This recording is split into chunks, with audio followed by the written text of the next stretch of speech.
కాండములో ఆదాము యొక్క భార్య అవ్వ, ఎవరమ్మా? అవ్వ. అవ్వ ఏం చేస్తుంది?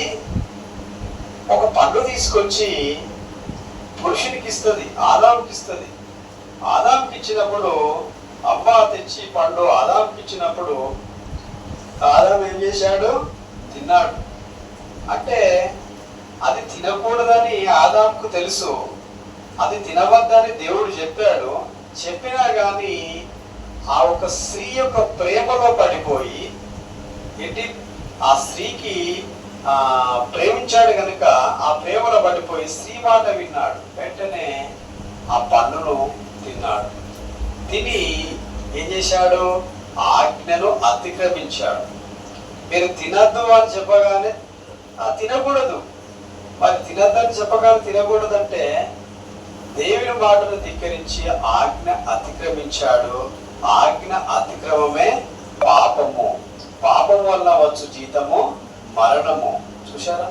కాబట్టి స్త్రీ మంచిదే కాదంటలేదు, కానీ కొన్ని సందర్భాలలో స్త్రీ పురుషుడు చెప్పినట్టు కూడా వినాలి. పురుషుడు చెప్పినట్టు కూడా వినాలండి.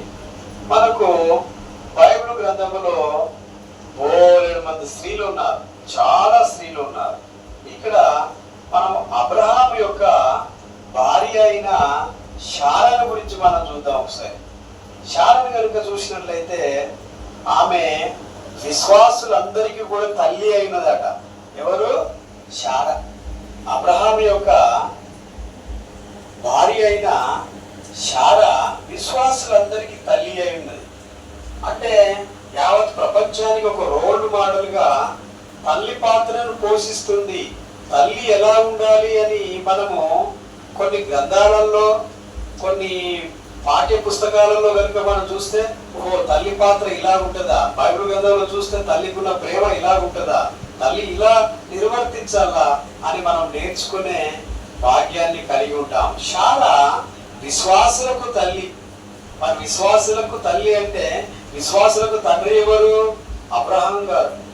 వారి యొక్క విశ్వాసం అనేది గొప్పది. శారాకున్న విశ్వాసము గొప్పదన్నమాట. అలాగే అబ్రహాంకున్న విశ్వాసం కూడా మహా గొప్పది. కనుక ఇదే శారా నీకు సంతానం అవుతుందని దేవుడు చెప్పినప్పుడు ఆమెలో ఉన్న విశ్వాసం అంతా కూడా సన్నగిలిపోయింది. ఏంటి, నాకు గర్భం ఎలాగైతుంది, నా యవ్వనం ఉడిగిపోయింది